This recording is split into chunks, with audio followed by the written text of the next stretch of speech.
Драги наши пријателки, добре дојдовте во новата епизода на програмата Жени со надеж. Јас сум Сандра. Во наредната половина час ќе разговараме како жени со жени за некои женски теми.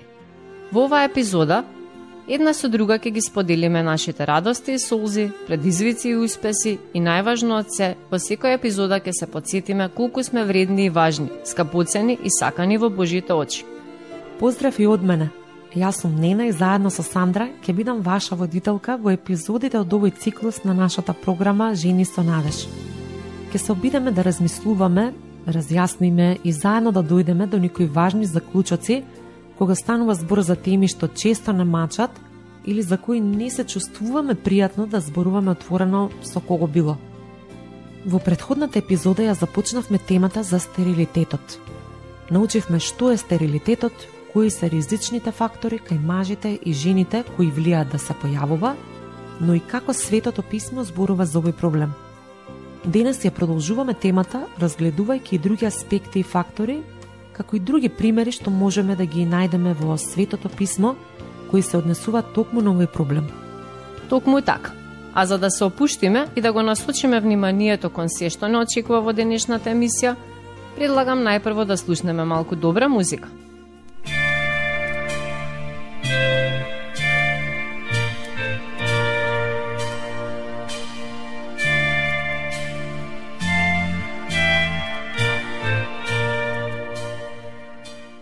Продолжуваме со денешната тема. Минатиот пат започнавме, а денес продолжуваме со темата за стерилитетот, бидејќи има уште толку многу нешта што сакаме да ги споделиме со вас, а не можевме се да сместиме во само една епизода. Баш така. По емисијата ми текна на уште многу луѓе што ги познавам кои се соочиле со овој проблем, но помислив и на многу библиски личности кои исто така се бореле со ова. Да, и јас исто. Изгледа дека таа статистика што ја спомнавме, дека секој 5 или 6 брачен пар се соочува со овој проблем е повеќе од точно. Од друга страна малку истражував и за наталитетот кај нас, односно колку деца има во семејствата. Дојдов до податок дека дури и тие што имаат деца, најчесто имаат само едно, односно просекот е 1,5 дете по семејство, што е помалку од она што се нарекува проста репродукција. Ова се податоци што навистина треба да се сватат сериозно и да се работи на стратегии кои ќе придонесат за зголемување на наталитетот. Како и да е, ние во оваа епизода ќе се задржиме малку поконкретно и подетално на оваа тема, со надеж дека на тој начин ќе им помогнеме на нашите слушателки. Да, оваа тема е многу покомплексна од колку што изгледа на прв поглед. Дури тогаш кога ќе навлеземе подлабоко во содржината, истражувањата и податоците, сваќаме дека има многу нешта кои се недоречени и можеби не сосема јасни, барем за оние кои не се занимавале со оваа област. А секако е добро да си имат информации, зашто можеби ќе се најдеме во прилика да ги споделиме со некој пар и при тоа ќе можеме да ги упатиме кон некои вистини кои би можеле да им помогнат.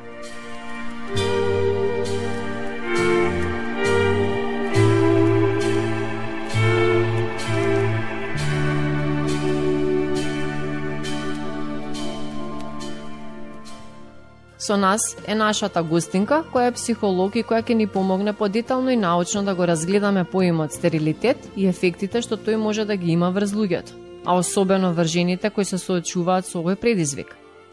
Драга Моника, добре дојде и благодарам што си тука со нас денес за да го продолжиме нашиот разговор за стерилитетот.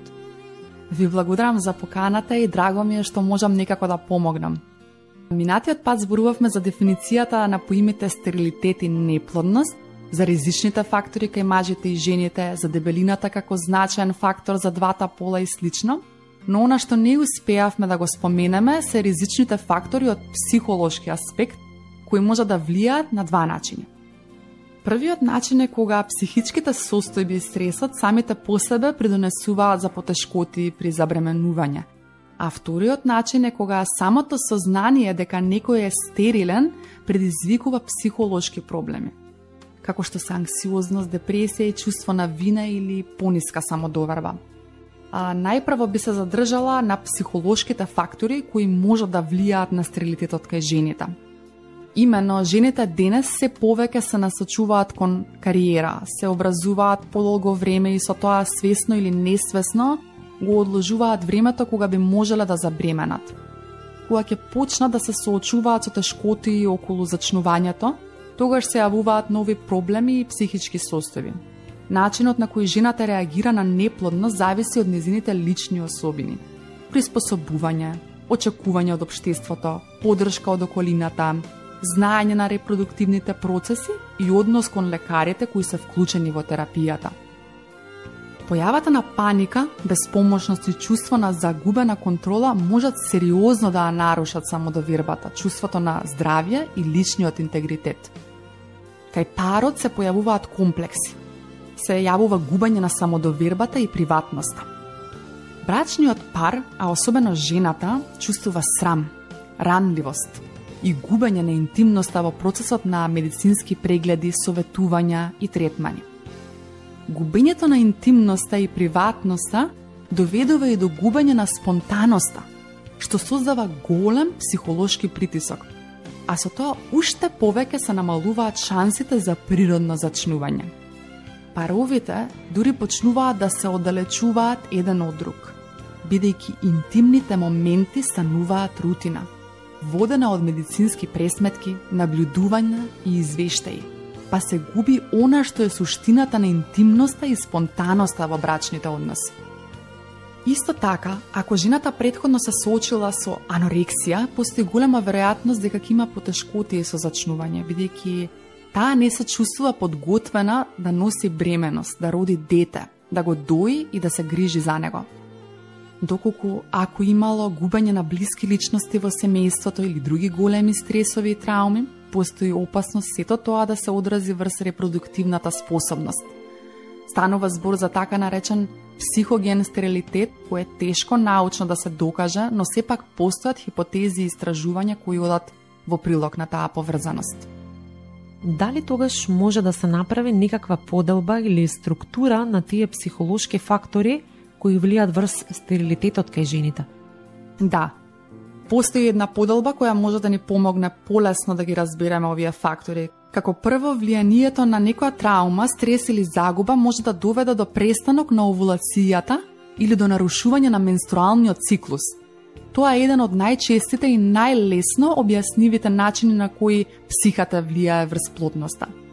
Како второ, овде спаѓаат подсвесните емоции и стравови, што може да се појават дури и ако жената не е свесна за нив, како што се страв по повеќе доживеан спонтан абортус, страв од породување, нерешени односи во семејството, особено со мајката, чувство на вина кога бременоста се доживува како пречка за кариера и така натаму. Како трето, ова е кога жената психолошки не е подготвена да биде мајка, иако можеби не го кажува тоа или не го разбира целосно. Причините за тоа може да бидат различни, но во овој разговор нема да навлегуваме подетално во таа тема. Дали постојат некои психолошки фактори кои доведуваат до стерилитет, а се однесуваат исклучиво на мажите? Да, тоа звучи логично. Сепак нашето тело е една неделива целина, психолошкиот и телесниот аспект се тесно поврзани. Верувам дека самото сознание дека некој е стерилен има големо влијание и врз психата на личноста која се соочува со тоа. Во оваа емисија, која е посветена пред се на жените, би сакале да се задржиме на ова прашање малку подетално. Последиците од сознанието дека сте стерилни може да бидат различни. Жените кои се соочуваат со ова сознание често може да влезат во состојба во која се нарекува состојба на тага или жалост. Девојчињата уште од најрана возраст преку игра се подготвуваат и сонуваат дека еден ден ќе имаат своји деца. Кога тоа не се остварува, се појавува тага, која може да биде дури и поинтензивна од тагата што доаѓа по смртта на блиска личност. Поради тоа може да се појави депресија како последица на стерилитетот. И тоа според достапните податоци речиси 2 пати почесто кај жените отколку кај мажите. Освен депресијата, тука е и анксиозноста, која иако се јавува во малку помал процент, сепак е многу поизразена кај жените отколку кај мажите. Стресот што се јавува по сознанието за стерилитетот може да предизвика и хормонален дисбаланс, со бројни проблеми, особено кога се во прашање ендокрините жлезди. Дополнително чувството на срам, неможноста да се исполнат очекувањата на семејството и општеството за продолжување на поколението, водат до губење на самодовербата, до чувства на лутина, безљубомора, а сето тоа заедно предизвикува нарушени меѓучовечки односи не само во семејството, туку и на работата, со пријатели и во општеството воопшто. Звучи многу комплексно. Добро е да ги знаеме сите овие фактори за подобро да ги разбереме луѓето, особено жените во нашата околина кои се соочуваат со оваа проблематика. Јас лично можев да претпоставам за некој од нив, но дека е толку длабоко и сложено, навистина не знаев. Ми се чини дека премалку се зборува за ова, или може би јас не сум доволно информиран. Дали можеме некако да помогнеме? Психолошката подршка е нешто што се препорачува од самиот почеток на третманот на стерилитет, без разлика на фазата и методите што се користат. Од самиот почеток, од првите анализи, преку медицинските третмани, па се до конечниот резултат и сознанието дека постои стерилитет, потребна е подршка и разбирање на фазите низ кои минуваат луѓето во тој процес. Постојат истражувања што се спроведени во областа на мотивацијата кај жени за раѓање и добивање на потомство. Резултатите покажуваат дека силната желба за дете кај жените е пред се од алтруистичка природа со обележја на силен полов и родов идентитет и општествена очекуваност за раѓање. Мотивите за раѓање што доминираат кај жените се мотиви кои ја представуваат личната желба за одгледување деца и идентификација на улога на жената со улога на мајка. Поистоветувањето на идентитетот на жената со нејзината репродуктивна функција и понатаму доминира составовите на испитаните жени и укажува на тоа дека нивната мотивација за раѓање е од биолошка природа, која се појавува како последица на усвоените традиционални ставови за родовите улоги и женскиот идентитет и телото. Жените изразуваат дека тоа е нивен личен став и желба да се остварат како мајки и често ги отфрлаат сите други можности, како например посвојување. Тие нагласуваат дека тоа не е притисок од општеството или очекување од околината, иако самите се чувствуваат отфрлено и помалку вредно токму во тие исти општества доколку не се остварат во улога на мајка. Како последно, не е реткост да дојде до распад на брачната заедница доколку во неа се појави стерилитет.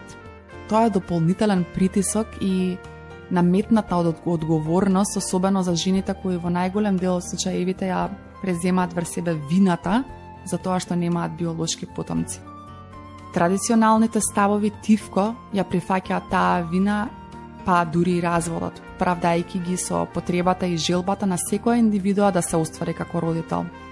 Но тоа е тема за некоја друга епизода, да не ги збунуваме нашите слушателки со премногу информации.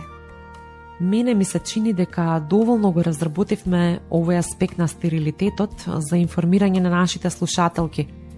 Доколку некој од нив посака да дознае повеќе или да ги сподели своите искуства со нас, ќе има можности за тоа. Тебе, Моника, ти благодарам што беше тука и што ни помогна да ја објасниме оваа тема. Сега е време да се посветиме на Светото писмо и што точно кажува за овој аспект. Да, во претходната емисија спомнавме за Аврам и Сара, како први најпознати примери за стерилитет во Светото писмо. Бог им вети решение на проблемот и како и секогаш го исполни ветувањето. Сепак имаше малку нетрпение, чекање, алтернативни решенија и слично, но на крајот беше исполнето Божјото ветување, а тоа е најважното. Така, но кога зборуваме за психолошките аспекти што стерилитетот ги имал врз жените, особено во Стариот Завет, има многу примери. Најпрво ми паѓа на ум Рахила. За неја можеме да прочитаме во Стариот Завет, во книга Создавање, глава 29. Тоа беше љубов на прв поглед и траеше цел нивен живот. Јаков се влюби во Рахила веднаш штом ја виде покрај бунарот и не се откажа од неа, дури ни кога нејзиниот татко го измами и му ја даде за жена постарата сестра Лија.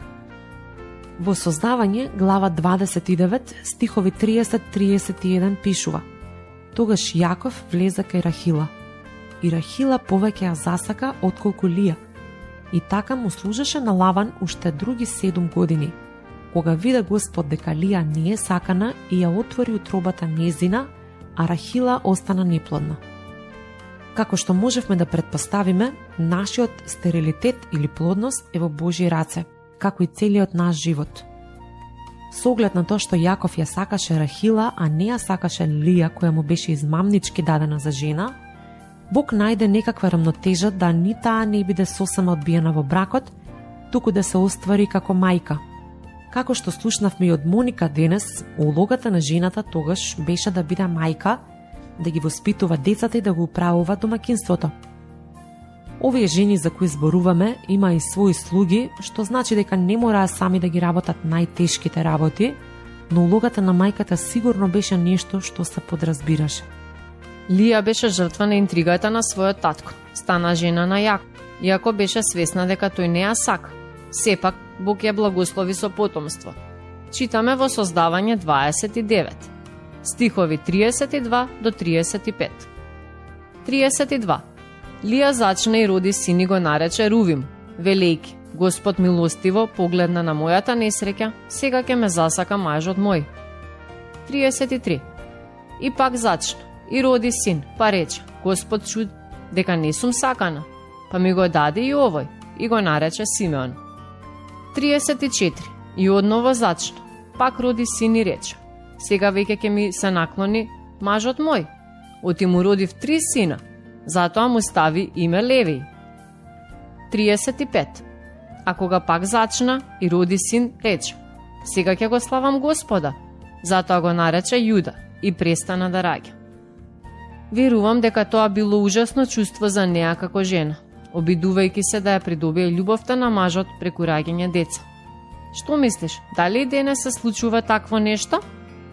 Да, верувам дека има бракови во кои нема доволно љубов, па се бара начин како да се дојде до неа. Тоа сигурно е многу тешко и оптоварувачки. Тоа е токму тој психолошки фактор. На крајот е запишано дека Лија престана да раѓа, бидејќи нејзиниот маж Јаков не се сврте кон неа, туку продолжи да ја сака повеќе нејзината помлада сестра и така било до крајот на животот. Една драга жена еднаш ми рече: Децата во животот не можат ништо ни да поправат, ни да расипат. Тоа го прифатив како вистина. Брак кој е добар, нема да се наруши само затоа што нема деца. Партнерите заедно ќе бараат решенија.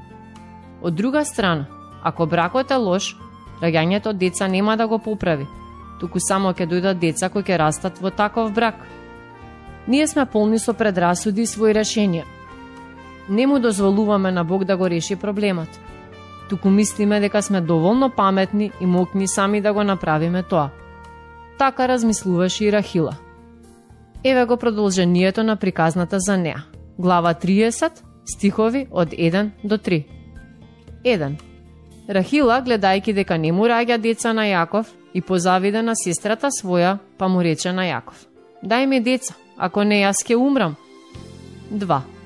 А Јаков и се налути на Рахила и рече: Зар јас сум тој, а не Бог што не ти дал плод на утробата? 3. А таа рече: Неа слугинката моја Билха, влези кај неа, нека ми роди таа вскут, па јас ки имам деца од неа. Најпрво гледаме дека мажот и во овој брак е помудар од жената. Посмирен е и повеќе се потпира на Бог. Не бара свој решенија. Како и Аврам, Јаков знаеше дека Бог е тој кој одлучува и не сакаше да бара други жени само заради потомство. И понатаму ја сакаше својата избраничка Рахила. А таа, како и Сара, најде решение во тоа да ја понуди својата слугинка на мажот, за да и раѓа деца. Ова е нешто слично на сурогат мајчинството што станува се популарно денес, нели? Да, но на крајот и Рахила, иако беше неродка, му роди син на Јаков, и тоа не еден, туку двајца. Можеме само да претпоставиме колку тие психолошки фактори што ги спомна Моника можеле да влијаат кај неа како причина за стерилитетот. Може би се подсмеваше сестра ѝ, а сигурно беше изложена и на погледите на целото племе, на општеството, на заедницата. Децата на сестри се раѓаа и растеа покрај нив, а таа ништо. Верувам дека и затоа ја кажува таа реченица: Дај ми деца или ќе умрам. Тоа кажува дека беше веќе уморна и исцрпена од борбата и од чекањето да добие дете и дека е подготвена дури да умре, само за да се ослободи од тој психолошки притисок. Точно така. Бог има свои планови и намери и не се откажува од нив само затоа што ние мислиме дека самите сме успеале да решиме некој проблем. А всушност не сме решиле, барем не на неговиот начин. Еве како завршува приказната на Рахила. Стихови 22 до 24. Но Бог си спомна и за Рахила, и ја послуша Бог, па ја отвори утробата нејзина. Таа зачна и роди син, па рече: Бог го отстрани од мене срамот мој, и му даде име Јосиф, велејки: Бог ќе ми даде и друг син. Ете го изборот срамот. Ова ја опишува незината внатрешна состојба, стрес, депресија, а може би и многу повеќе од тоа. Во тоа време немало психолози и психотерапевти, но човечките емоции биле исти како и денес. Интересно е што може би незиниот маж имал слично чувство. Слушнете го и следниот стих. А кога Рахила го роди Јосиф, му рече Јаков на Лаван: Пушти ме и ке си одам во моето место и во својата земја. Дури тогаш кога доби син од Рахила, Јаков ја сметаше својата фамилија за целосна и посака да се врати во својата татковина, кај татко му, брат му и роднините. Тоа значи дека и тој чувствувал некој вид на срам, се плашал од љубовитните прашања на роднините, се чувствувал лошо и покрај тоа што веќе имал 10 синови. Интересно, нели? Да, никогаш не сум размислувала за овој стих на тој начин. Мене ми е интересно и тоа што Рахила не застана само на еден син, таа побари уште еден. И Бог и го услиши и тоа. Значи Бог не ограничува во молитвите во тоа што го бараме од Него, а кога е по Негова волја, тој не услишува во Негово време и на најдобар можен начин. Приказната за Рахила, која се соочи со неплодност, завршува вака. Глава 35, 18 до 19. А кога таа се мачеше при раѓањето, бабицата ѝ рече: Не плаши се, зашто и ова ќе ти биде син. А кога душата ја напушташе, бидејќи умираше, Рахила го нарече Бенони, но таткото му даде име Венијамин. Чуден исход на настаните. Не ги разбираме секогаш Божите намери, но тие секогаш имаат своја цел. Рахила беше сакана од својот маж целиот живот. Тој никогаш не престана да ја сака, ни во периодот кога не можеше да има деца. Поради таа силна љубов, тој ги сакаше незините синови повеќе отколку останатите 10. Мислам дека ова е една прекрасна, старозаветна, љубовна приказна.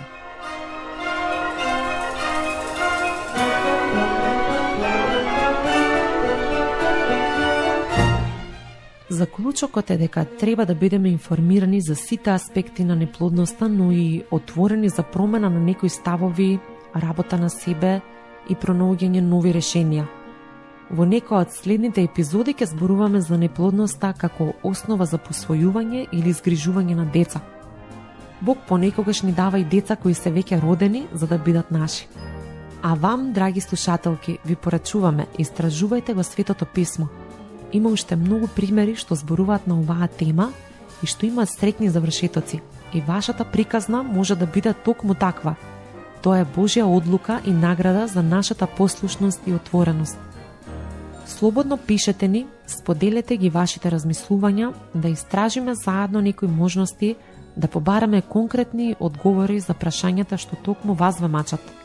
Можете да не најдете на социјалните мрежи, Инстаграм и Фејсбук страниците под името Жени со надеж. Ви благодариме на вниманието и до следното слушање.